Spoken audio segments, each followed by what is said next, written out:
Hari ini saya akan melanjutkan menuntaskan, selesaikan untuk seri khotbah Paskah dari kematian dan kebangkitan. Jumat Agung kemarin, kemudian minggu yang lalu kebangkitan, dan sekarang kita selesaikan tentang kuasa salib Kristus.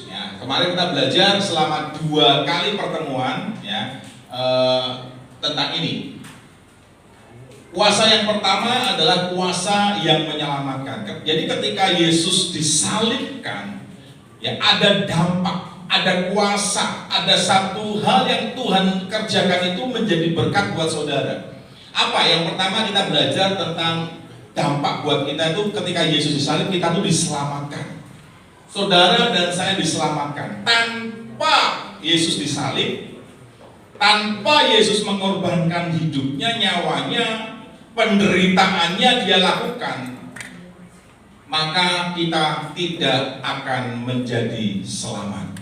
Sampai hari ini kalau Yesus tidak disalibkan, kalau Yesus tidak disalibkan sampai hari ini dan seterusnya selama-lamanya, seumur hidup kita tetap akan menanggung akibat dosa, kematian, hukuman kekal, saudaraku.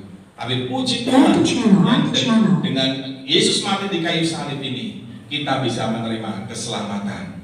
Maka Alkitab banyak sekali mencatat tentang satu pribadi sebagai jalan. Jadi salib itu makna rohaninya adalah jalan. Yang mengerti katakan amin. Bilang kiri kanan, kasih tahu, salib itu jalan. Salib itu jalan. Ketika manusia jatuh dalam dosa, manusia itu terpisah dari Tuhan. Buktinya apa? Buktinya Adam dan Hawa dikeluarkan, diusir keluar dari Taman Eden. Itu bukti akibat dosa, manusia terpisah dari Allah.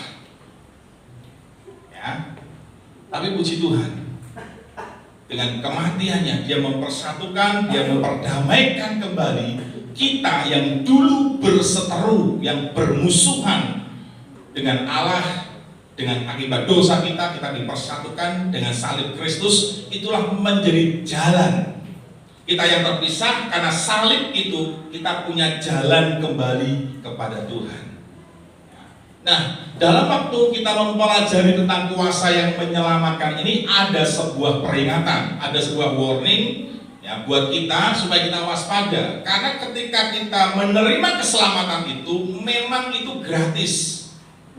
Tetapi untuk kita bisa sampai ke surga dengan tiket keselamatan itu, dalam tanda kutip tiket keselamatan itu, hati-hati, tiket ini bisa hilang. Tiket ini bisa membatalkan, bisa menggagalkan saudara dan saya untuk sampai masuk ke surga, saudara. Jadi keselamatan bisa hilang. Nah, perhatikan, kenapa? Karena kita telah sia-sia menjadi percaya. Hari ini mungkin kita semua mengaku, saya orang percaya, saya menerima, saya mengakui Yesus sebagai Tuhan dan Juru Selamat.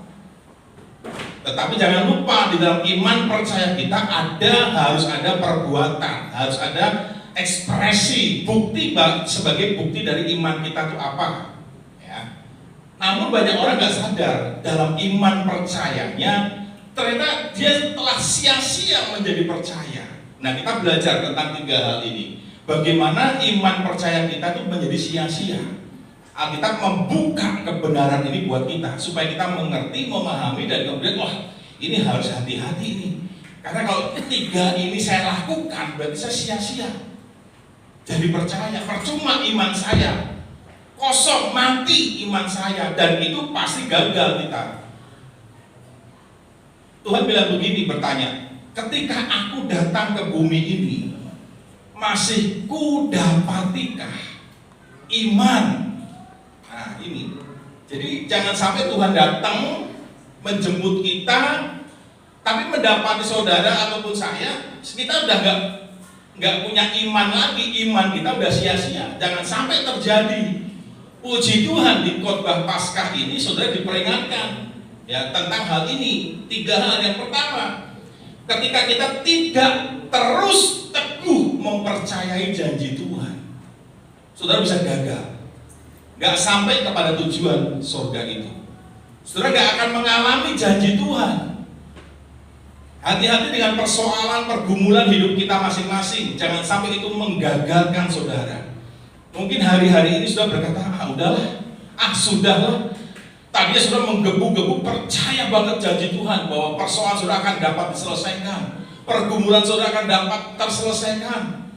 Tahun ini adalah tahun pembebasan buat kita. Tapi ketika datang satu persoalan, datang suatu kata-kata, ucapan, kemudian kita jadi lemah. Sudahlah. Nah, hati-hati, ini masuk kategori ini, saudaraku. Ketika kita tidak terus teguh, tidak terus memperjuangkan, amin, saudaraku, terus perjuangkan iman percaya kita. Ketika saudara awalnya berkata, ya aku percaya masalahku ini bisa selesai tahun ini, pergumulanku, sakit penyakitku bisa selesai hari ini, tahun ini, minggu ini, bulan ini, sudah tetap teguh terus berpegang pada iman itu dan terus memperkatakan janji Tuhan. Ya, tidak terus teguh, saudara sia-sia loh menjadi percaya. Siapa yang hari ini mengalami pergumulan, jangan lelah. Garis itu kiri kanan, jangan lelah. Amin. Tetap kuat. Walaupun sudah harus menabur dengan mencucurkan air mata, ya kan? Sekarang sudah harus memperjuangkannya dengan mencucurkan air mata, menahan perasaan, menahan banyak hal yang daging kita ini rasanya disayat-sayat, saudara. Sakit sekali, menjerit, air mata keluar, terus menabur, terus tabur. Iman kita, percaya kita, perkataan-perkataan kita terus sampai pada harinya. Firman Tuhan berkata ini, jika kamu tidak menjadi lemah, kamu akan menuai pada waktunya. Amin, saudaraku. Saudara akan menuai pada waktunya. Waktunya kapan? Ketika saudara tidak menjadi lemah. Tapi kalau sudah menjadi lemah, menyerah, ya sudahlah, cari cara lain, akhirnya dengan kekuatan cara kita sendiri. Padahal Tuhan mau, kamu harus berjuang, ayo belajar berjuang. Tuhan lagi mendidik kita, tapi kitanya ketika dapat masalah, dapat ucapan, lemah. Kita keluar dari rencana Tuhan. Ya sudahlah, nanti kita lakukan cara yang lain aja begini, misalkan. Ada, saudara. Berarti saudara ada di kategori ini. Saudara tidak terus teguh melihat fakta, faktanya begini, nggak sesuai, langsung saudara lemah. Jangan lelah. Amin, saudaraku. Coba pegang pundak kiri kanan saudara, teman, sahabat saudara, keluarga saudara, kasih tahu sambil juga, jangan lelah bro, jangan lelah papi, mami. Jangan lelah besti, misalkan. Kalau zamannya besti, jangan lelah. Amin. Ya. Om, tante, jangan lelah. Nak, jangan lelah. Kasih kekuatan, saudara. Jangan sampai sia-sia jadi percaya. Paulus tuh ngomong begini, aku tahu, aku percaya siapa yang kupercayai. Paulus tuh tahu siapa yang dia percaya. Tuhan, dia gak akan ingkar janji. Sekalipun faktanya dia harus mengalami cambuk 39 kali. Walaupun dia harus mengalami karam kapal terapung-apung di laut semalaman, saudaraku. Pernah mengalami terapung semalaman di laut, di pantai? Ya. Belum pernah kan? Paulus mengalami. Tapi Paulus ngomong, aku tahu siapa yang kupercaya. Paulus tidak jadi lelah. Paulus tidak menyerah. Ketika kita berharap sesuatu pertolongan kepada seseorang, kepada siapa mungkin, langsung kita tidak sesuai harapan, langsung kita kecewa. Jangan, saudara. Amin. Karena Tuhan punya cara sendiri buat saudara dan saya. Yang kedua, ketika tidak taat, Ketidaktaatan saudara, ketidaktaatan kita, saya juga kalau nggak taat, ini firman buat saya juga saudara. Ya. Ketika saya tidak taat, saya tidak patuh, saya tidak mengikuti tuntunan, saya memberontak, saya maunya sendiri, maka iman percaya saya sia-sia. Sekalipun labelnya hamba Tuhan, pendeta, gelar banyak mungkin siapapun, ya berangkat gelarnya, percuma saudaraku. Karena ketidaktaatan. Di dalam pengembalaan Tuhan berikan kepada kita pelajaran untuk kita bagaimana taat kepada yang kelihatan, yang nampak oleh mata. Bisa nggak kita mentaatinya? Ya. Pemimpin yang Tuhan taruh kepada kita, yang dipercayakan Tuhan buat saudara, buat saya, kita dengar nggak kata gembala kita? Gembala yang secara manusia dulu, bukan langsung gembala yang agung. Gembala manusia nih, pribadi manusia, pemimpin rohani. Bisa nggak kita taat, mendengar dan melakukan? Kalau tidak, percuma. Tetot, ya, tanda silang, saudara. Percayanya sia-sia. Yang ketiga, ketika kita tidak sungguh-sungguh mengerjakan keselamatan. Sekarang kita masuk poin yang keduanya. Next. Yang kedua, kuasa untuk menggenapi firman Tuhan atau janji Tuhan. Jadi ternyata ada bagian yang Tuhan lakukan dengan dia disalib, dia lakukan bagiannya Tuhan, dia disalibkan, dia menderita, sengsara dan sebagainya. Bagian saudara dan saya sekarang sampai Tuhan Yesus datang kali yang kedua nanti menjemput kita, kita diminta melakukan bagian kita, yaitu ini. Saudara dan saya harus menggenapi firman Tuhan. Saudara harus menggenapi janji Tuhan. Ya, di pertemuan pertama yang lalu, di seri pertama ini, saya sudah gambarkan. Janji Tuhan itu artinya begini, ketika kita terima janji Tuhan, saudara itu artinya menanti janji Tuhan. Kata menanti itu maksudnya bukan menantinya pasif, bukan saudaraku. Itu kan menanti kan berarti menunggu, diem, bukan. Kata menantinya itu konotasinya adalah aktif. Kita menanti nggak diem, tapi kita menanti sambil kita lakukan sesuatu sesuai iman kita. Kita jemput janji itu, kita persiapkan jalan untuk janji itu bisa sampai kepada kita. Kita siapkan jalannya dengan cara bagaimana? Kita lakukan firman Tuhan. Kita lakukan apa yang Tuhan mau. Di setiap janji Tuhan ada pasti bagian yang harus kita lakukan. Betul, saudaraku? Kemarin Pak Hence, Pendeta Hence menyampaikan satu ilustrasi, bukan yang sudah masih ingat, ketika dia mengatakan nanti jam 1 siang hari akan apa saudaraku? Es krim, kasih es krim. Nah, sambil anaknya menunggu, ada bagian yang harus dilakukan oleh anak itu, yang diminta oleh papahnya. Kamu harus tidur siang dulu, kamu harus apa dulu. Dan dia lakukan sebagai persiapan, sebagai jalan, janji itu datang kepada dia. Itu prinsipnya. Jadi kalau selama ini semua punya paradigma, pemikir berarti menanti janji itu dia nunggu, Tuhan tiba-tiba ada pergi, janjinya tergenapi. Sekarang dirubah. Saudara harus lakukan sesuatu.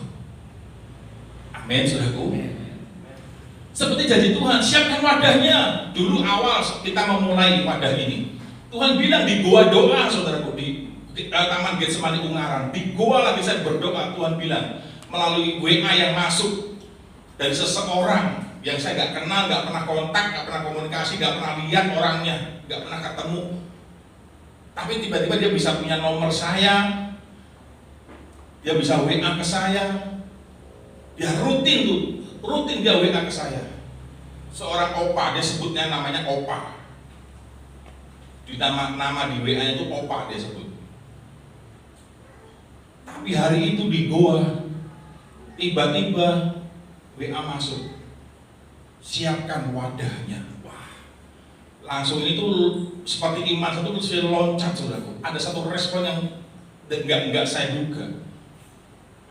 Ya, saya tangkap ini. Tapi apakah saya pasif? Enggak.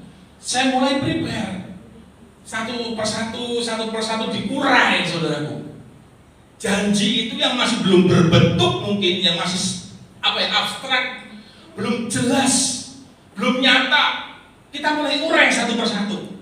Urai sampai akhirnya mengembang itu gambarnya. Amin, saudaraku. Sampai benar-benar terlihat. Doakan bulan Mei setelah Lebaran kita sudah pasang atap, saudara. Amin, saudaraku. Pengerjaan bawah sudah bisa selesai, tapi belum full 100%, tapi sudah siap untuk dipasang atap, saudara. Nanti selesai Lebaran kita pasang atap. Amin, saudaraku. Sudah sebagian diplester lantainya, sudah sebagian. Karena buat persiapan nyimpen baja ringannya, supaya nggak kena tanah merah, saudaraku. Kemarin hari Jumat atau hari apa ya, hari Kamis atau Jumat itu, Jumat, saya minta habiskan pasir, lembur, habiskan pasir buat plester supaya nanti waktu pasang baja ringan nggak kotor baja ringannya karena tanah merah.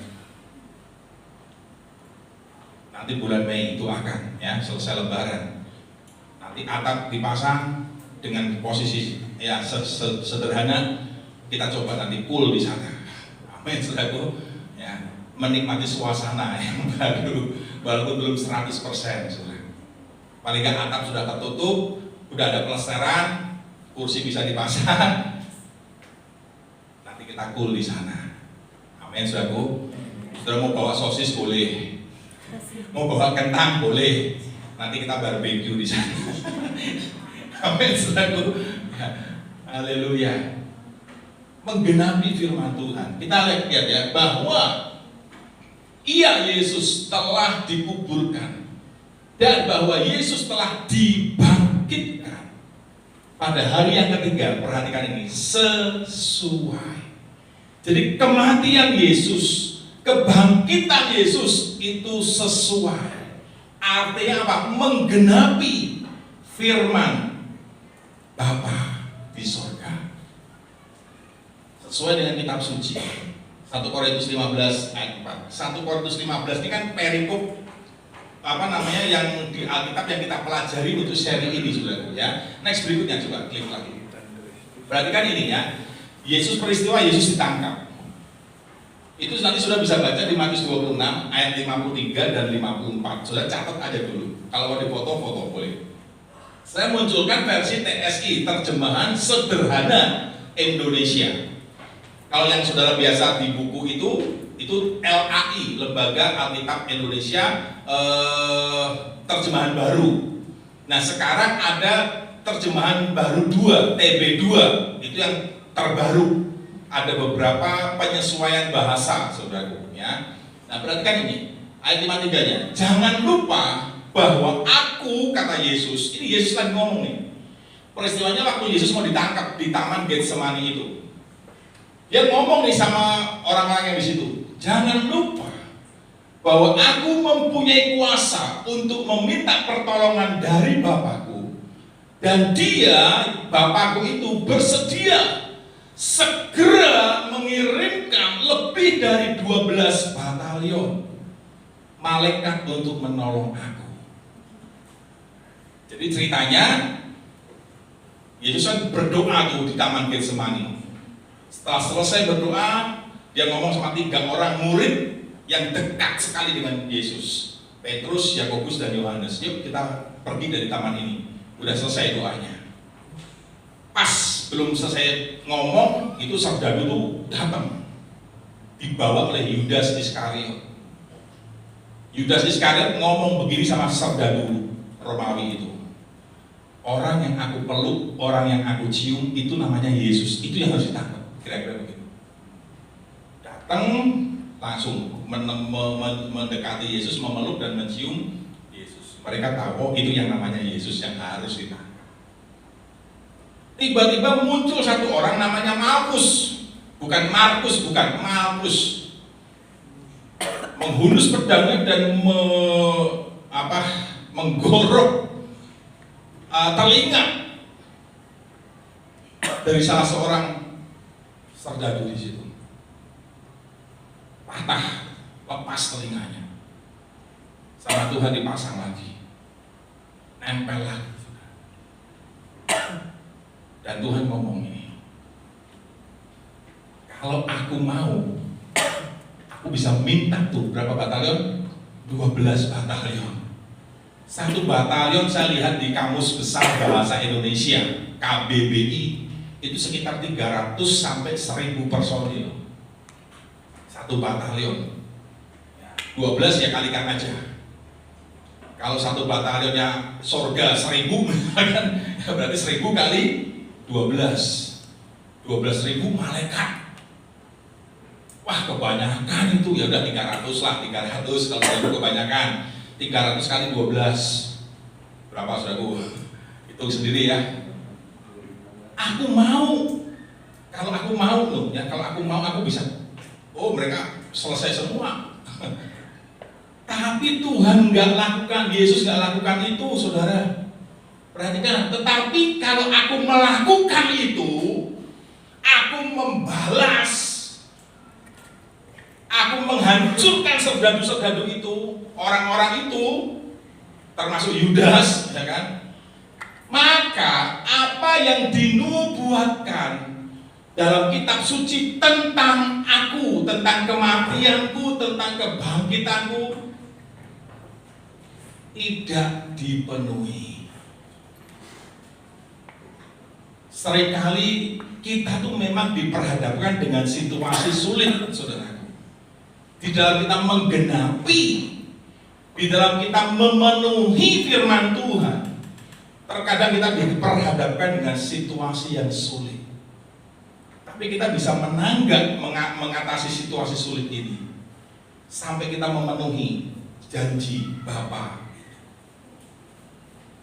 Tuhan berikan janji pemulihan, kamu akan dipulihkan, keluargamu, bapak-bapak akan berbalik kepada anak-anaknya, hati anak-anak akan kembali kepada bapak-bapaknya, terjadi pemulihan segala sesuatu, pekerjaan dipulihkan, ekonomi dipulihkan, keluarga dipulihkan, itu janji Tuhan. Tetapi seringkali kita diperhadapkan dengan situasi sulit. Nah, itulah perjuangan kita, iman kita.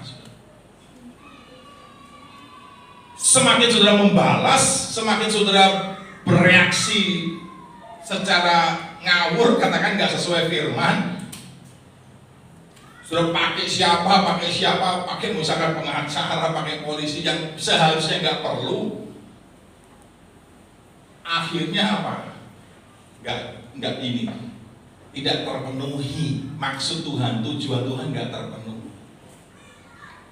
Karena kita diperhadapkan dengan situasi sulit, kita cari cara kita. Tuhan kan kasih cara simpel, mengampuni. Waduh, berat ngampuni, nggak mungkin. Siapa dia harus aku ampuni? Kita seringkali berhadapan dengan situasi itu.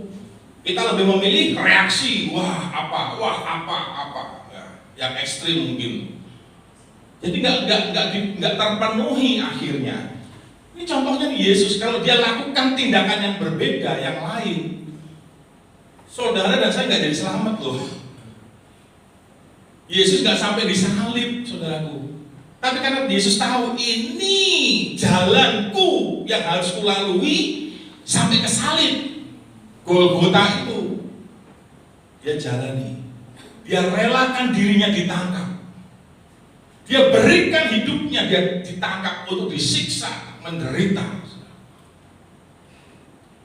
pikul salib demi saudara, demi saudara, demi saudara, demi saya.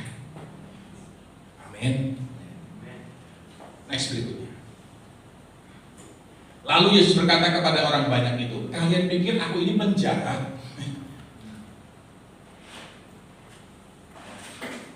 Kalian harus membawa pedang, tongkat ke sini. Padahal setiap hari aku duduk mengajar di rumah Allah. Kenapa kalian tidak menangkap aku di situ? Tapi semua ini terjadi supaya apa yang dinubuatkan oleh para nabi ditepati. Demi firman Tuhan ditepati, digenapi oleh pribadi Yesus. Dia rela. Tapi ini warningnya, perhatikan kalimat yang merah ini. Lalu kami semua muridnya, murid Yesus, melarikan diri meninggalkan Yesus. Yesus menghadapi situasi sulit seorang diri. Sahabat-sahabatnya, orang-orang dekatnya meninggalkan dia. Lari, saudara. Situasi sulit yang kedua, dia ditinggalkan murid-muridnya. Ini pelajaran buat kita. Jangan sampai dalam situasi sulit, di jalan yang sempit, di dalam penggenapan janji Bapa atau firman Tuhan, saudara lari tinggalkan Tuhan. Jangan sampai. Bilang kiri kanan, jangan lari dari Tuhan. Haleluya. Jangan tinggalkan Tuhan Yesus. Jangan kendor, jangan lelah bekerja di ladangnya Tuhan. Saudara, ibadah seperti ini salah satunya juga bentuk contoh dari saudara bekerja di ladang Tuhan. Begitu saudara lelah meninggalkan Tuhan, tentu ekspresi salah satunya saudara gak ibadah lagi nih. Lelah, kendor, menyerah, mulai sedikit ditarik sama iblis, keluar dikit, lama-lama nggak terasa seperti orang ditelan. Iblis mengaum seperti singa yang berkeliling menelan. Nggak mengunyah, saudaraku. Mengunyah itu saudara kerasa, aduh kerasa. Tapi kalau ditelan, gelap, nggak kerasa. Tahu-tahu sudah jauh meninggalkan Tuhan. Tahu-tahu rohani sudah mati, tahu-tahu tanpa saudara sadari. Jangan pernah melarikan diri meninggalkan Tuhan dan firman-Nya. Yang mengerti katakan amin. Next selanjutnya. Perhatikan kehidupan Yesus. Kita belajar dari kehidupan Yesus. Tadi kematiannya. Kematian Yesus menggenapi, memenuhi kehendak Bapa. Kelahirannya kita coba pelajari sebentar ya. Matius 2 itu ayat 5 sampai 6. Mereka berkata kepadanya, di Bethlehem, di tanah Yudea, karena demikianlah ada tertulis dalam kitab Nabi. Di dalam Matius yang versi TB tidak disebutkan, tapi saya kasih jelaskan saudara. Ayat ini, nubuatan ini ada di ini, Mika 5 ayat 2. Sudah baca saja. Jadi Nabi Mika sudah menubuatkan, sudah menulis tentang kelahiran Yesus. Ketika Yesus lahir di kota Bethlehem, ini persis seperti yang diomongkan, yang ditulis oleh Nabi Mika. Nabi Mika dan ngomong di Bethlehem, dan betul itu digenapi. Yesus lahir di Bethlehem. Ini ayatnya. Ya. Karena daripadamu lah, dari Bethlehem maksudnya ya, akan bangkit seorang pemimpin yang akan menggembalakan umatku Israel. Kelahiran Yesus pun menggenapi saudara, firman Tuhan.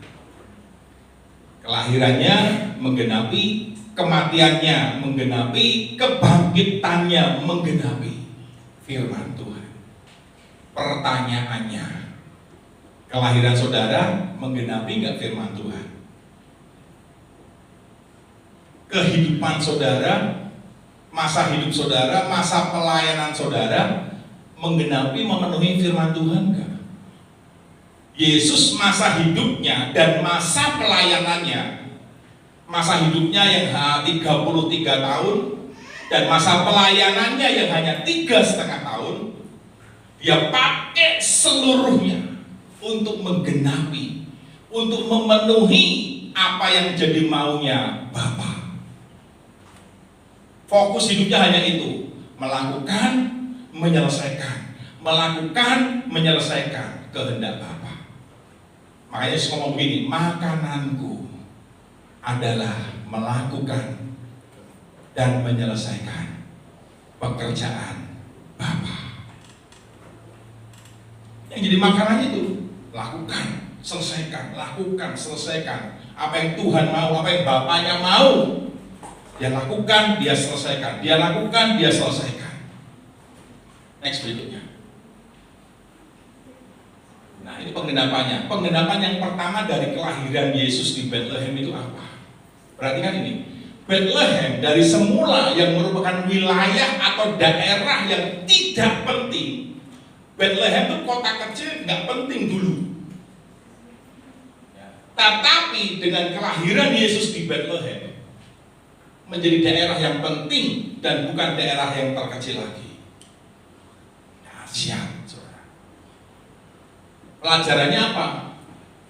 Yesus lahir untuk membawa, untuk menjadi sebagai pembawa pembaharuan.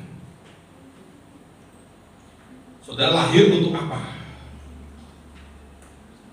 Ini sama. Kita semakin serupa dengan Kristus. Artinya kalau Yesus lahir untuk membawa pembaharuan, maka saudara pun lahir sudah punya misi. Saudara harus membawa pembaharuan. Dimanapun saudara berada harus terjadi pembaharuan. Amin, saudaraku. Di sekolah, sekalipun mungkin minoritas, tapi sudah membawa pembaharuan.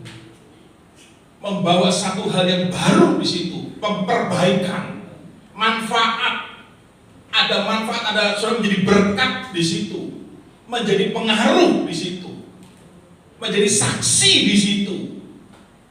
Itu yang Tuhan mau. Di tempat pekerjaan juga sama, sudah menjadi reformer, pembawa pembaharuan.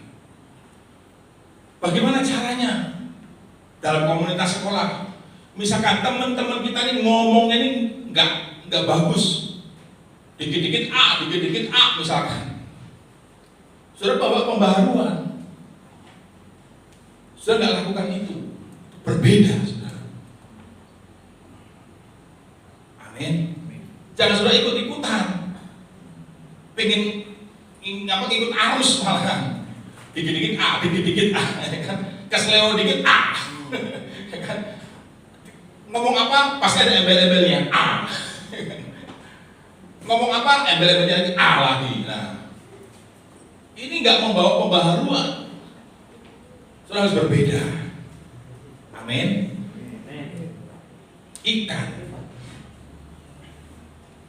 Ikan itu tidak terpengaruh oleh lingkungannya. Dia sekalipun ada di tempat yang asin, dia tidak menjadi asin. Amin. Loh, itu ada ikan asin, itu diproses. Ya, itu diproses, diasinkan. Tapi sesungguhnya ikan sekalipun dia di tempat asin, dia nggak pernah jadi asin. Saudara dimanapun sudah berada, jangan jadi serupa dengan lingkungan saudara. Amin. Ya. Pengenapan kedua, menggembalakan. Lahirnya Yesus itu dipersiapkan untuk dia mengembalakan umatnya sampai hari ini. Saudara pun juga harus sama seperti Yesus, lahir untuk menggembalakan. Loh, bagaimana caranya? Bisa dimulai dari komunitas terkecil di keluarga. Gembalakan yang ada di keluarga.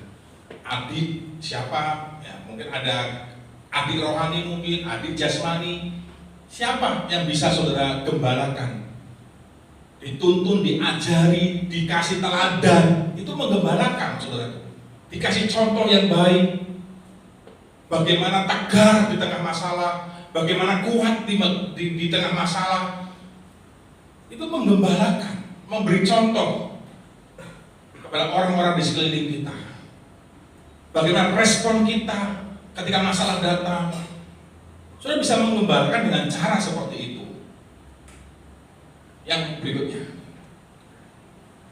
Matius 2. Maka Yusuf pun bangun, diambilnya anak itu serta ibunya malam itu juga, lalu menyingkir ke Mesir. Bayangkan, tadi kelahirannya sudah lahir, mau dibunuh. Anak laki-laki yang 2 tahun ke bawah mau dibunuh. Dalam sebuah mimpi, Yusuf, Maria dikasih tahu, pergi, menyingkir ke Mesir. Ternyata peristiwa itu pun dipersiapkan, diizinkan untuk menggenapi juga apa yang pernah ditulis oleh Nabi Hosea. Hosea 11 ayat 1. Hosea itu jauh ratusan tahun sudah nulis. Hal itu terjadi supaya genaplah yang difirmankan Tuhan oleh Nabi Hosea. Dari Mesir kupanggil anak. Supaya apa? Nanti ketika Yesus menyingkir ke Mesir, sampai di Mesir, kan Yesus tinggal di Mesir sampai Herodesnya mati. Herodes yang mengeluarkan maklumat perintah untuk membunuh anak-anak 2 tahun ke bawah itu laki-laki. Yang mengeluarkan perintah itu sampai mati. Yesus tinggal di Betlehem nunggu Herodesnya mati. Setelah Herodes mati, baru Yesus dipanggil keluar. Ayo keluar dari Mesir. Ternyata ini adalah kiasan makna rohaninya. Ternyata ini umat Israel pun juga dipanggil keluar dari tanah Mesir. Jadi ada kaitannya. Jadi kejadian tentang hal itu, peristiwa itu tuh nggak sembarangan terjadi. Semua sudah didesain Tuhan, didesain oleh Allah Bapa, dan ada makna rohaninya. Oh, ternyata ini sebuah gambaran bahwa suatu hari nanti umat Israel dia akan keluar dari Mesir sebagai bentuk pertobatan. Makna rohani pertobatan itu meninggalkan cara hidup yang lama. Next berikutnya. Ini yang ketiga. Yesus lahir membawa pembebasan. Saudara lahir bawa pembebasan enggak bagi orang lain? Atau bawa kehancuran? Kehadiran saudara malah menghancurkan yang lain. Atau membawa pembebasan? Kehadiran saudara menjadi troublemaker atau malah jadi pembeda gitu. Ini pertanyaannya. Saya berdoa semoga kelahiran saudara, keberadaan saudara ini membawa pembebasan buat orang-orang yang terikat.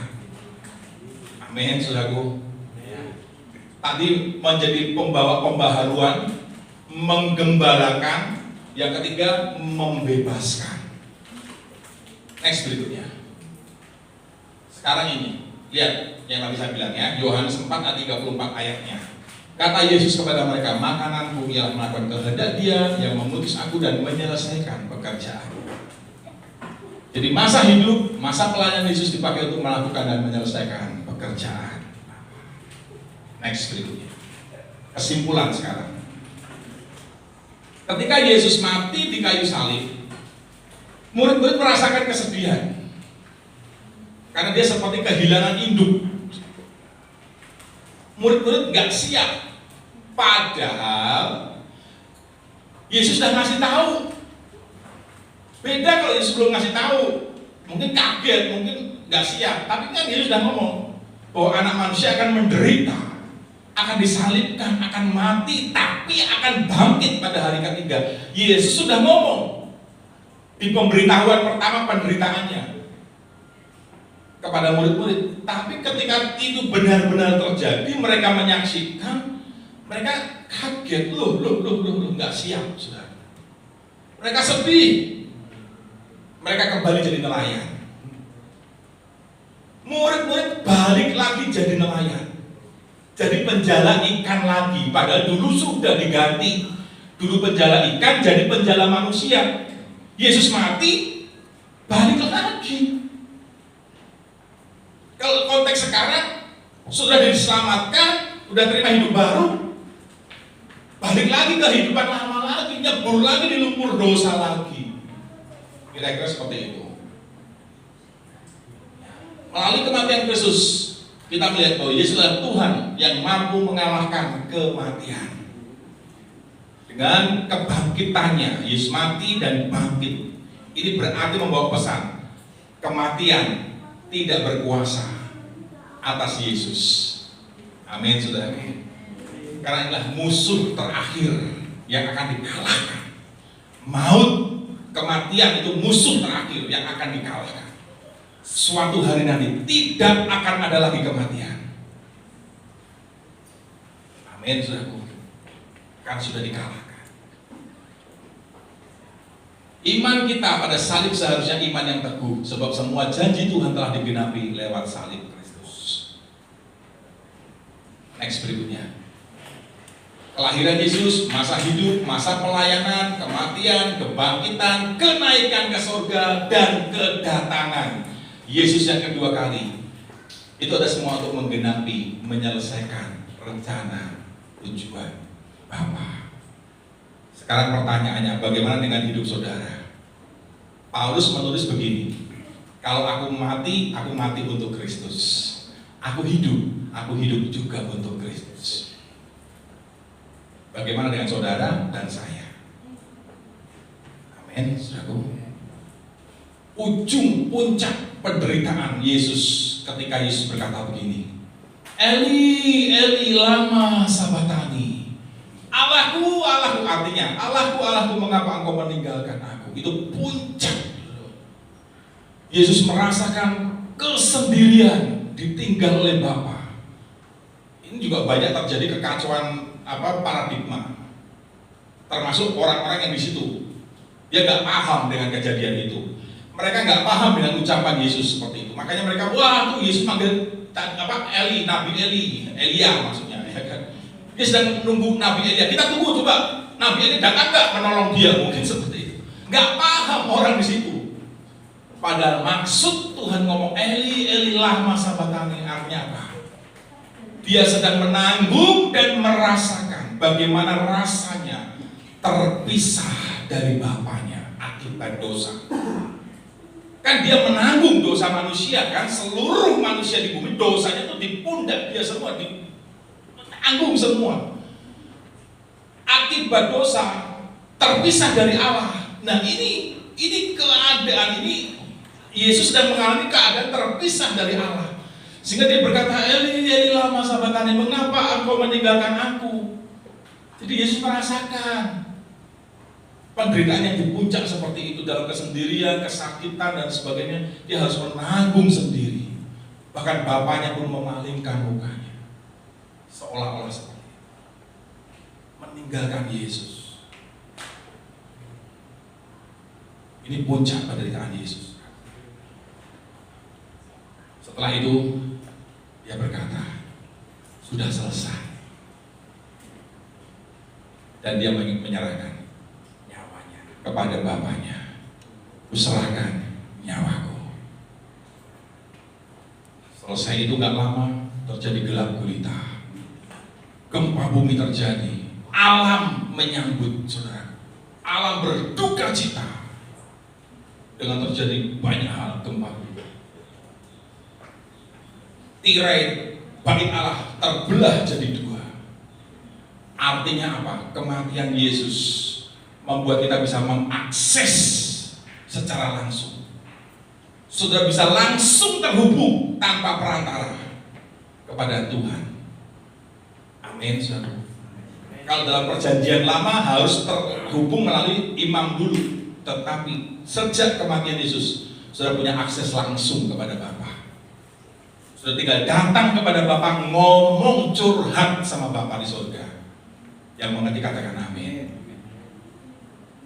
Sudah menangkap pesan dari hal ini, saudaraku? Doa saya, harapan saya di momen Paskah ini, kita memperingati kematian dan juga kebangkitan Yesus. Saudara menjadi semakin serupa seperti Kristus. Kuasa salibnya, saudara juga mengalaminya. Amin, saudaraku. Sudah diselamatkan, sudah menjadi penggenap janji Bapa, menggenapi firman Tuhan. Hidup saudara, pelayanan saudara, bahkan nanti sudah mengalami mungkin kematian, tapi semua itu adalah untuk Tuhan. Biarlah kelahiran, kehidupan, kematian saudara dan saya adalah untuk Tuhan. Tuhan Yesus memberkati kita semuanya.